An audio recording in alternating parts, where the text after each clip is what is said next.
Welcome back to another edition of Nerds on the Block. Today, we actually got 2 episodes from the WandaVision, so we're going to talk about that and see if this is a show that you should be watching.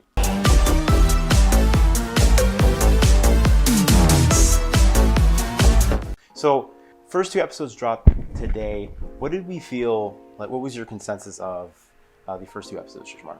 I liked the first. It's off to a good start, I think. I wasn't sure what to expect from it, just because considering the approach that they were going, and couldn't imagine that's what they would have taken ultimately. But right out the gate, it's pretty interesting. I like the little callback to the classic 70s, 80s old school TV shows, and even just the title that they put together for their shows, very clever play on words. Going into it, I thought it was pretty interesting. I like how we're getting this very weird, presumably it's a fake reality that either Wanda created for herself or maybe somebody created for her. I guess it's all up in the air right now, and I'm curious to know what actually happens and what people are even thinking about what it might be. I haven't been doing too much hardcore research myself into this, trying to keep it as raw of an experience as possible, because it's hard to do that nowadays. I think ultimately it's off to a great start, and I'm just really curious to see by the end of it, why is this all happening? Who's orchestrating it? Where is it going to end up? Because they say this show is going to kind of bridge the gap for other shows, and it's loosely connected to what they're going to be doing as a whole in the MCU. So so far so good. I'm really liking what the whole purpose of WandaVision is stating. It's going to create the multiverse. You're starting to see that through some of the characters that they're introducing in these first 2 episodes. If you don't know about some of these characters, that's what makes this so exciting. Just kind of like what you said there, Shamar. If there's instances where the hardcore Marvel fan will definitely notice, be like, oh, they're hinting at this, but for someone that is just watching first time, looking at something Marvel related, or that's probably a shocker, but just something that is completely taking a different approach with this sitcom approach, which is these are the perfect 2 characters for this type of approach. I find with Vision, he's done such a good job of with his quips, keeping the audience on their toes while watching this. But for this show, it's just his personality is just on full display.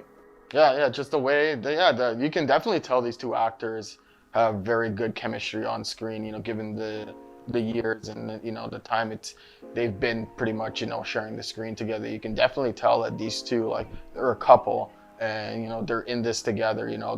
They're not officially married, and they even make light of that throughout the movies and throughout even the TV show. They kind of they question things about their relationship and their connection to each other, and it's just funny that they decided to take the sitcom approach, and because these are 2, especially a character like Wanda, who for Marvel fans, she's a pretty big deal, and she's a very powerful character. So to boil her down to this sitcom 60s 70s stay-at-home wife kind of character, it's they go about it in a very fun way. Even if you're not a Marvel fan, just watching this as a show, just generally watching this as a show, I'm sure this is the kind of show I could probably show my grandma, who obviously was born in watching those kind of shows, and she would probably watch it and enjoy it because she grew up on stuff like that. So I like how they kind of took the essence of what makes these characters who they are, and they they've done what basically Marvel has always done with these characters, and put a lighter tone on top of them, and made them comedic and funny and lovable. And going back to what Tim was saying, Paul Bettany, just the lines that they give him to say, and the way how he portrays his character, it's fun. It's definitely not the Vision that we probably all know as comic book readers, but it's fun. I'm okay, I really do want to see more of this side of Vision. I really like this side of his character, this side of Wanda. Ultimately I think the relationship that they have is what stands out to me the most in this show, outside of the bigger picture and the bigger mystery. I think I really love what they do as a couple and what they represent, and I'm curious to see as a couple how they handle this whole ordeal going forward into the show. Yeah, like their dynamic, their chemistry on screen it's on paramount. Like you're watching the show and they just gravitate you as the viewer towards the screen. Like I was watching it at the edge of my seat. So I really do feel like Marvel is off to a really good start with their initiative of a plethora of Marvel TV shows, movies coming out this year. We've been a year deprived of Marvel. So it's nice to see them get off the right foot and where they're pushing towards in this end of the season. We know of certain things that we don't want to spoil in this video. We want to make sure that you are given a full chance to experience these episodes for yourself. But anything else you want to touch on, Shamara, about the first 2 episodes? I mean, obviously the biggest question that's been looming around the internet for a while, so it's not, you know, spoiler or anything like that, is who the hell is actually orchestrating this fake reality? You know, is it coming from Wanda's subconscious? Is it some kind of like pocket dimension that she's created for herself? Or is it some, you know, ominous threat that's kind of like maybe trapped her mind in this place, and, you know, and she's basically held prisoner in her own mind? You know, there's a lot of speculation of Mephisto being behind the whole creation that we're basically watching. So that's one of the bigger mysteries for, I think, I would like to say, everybody. And yeah, my money's definitely on Mephisto, and if it's not Mephisto, then I definitely want to say that it's probably Wanda. I mean, for what reason?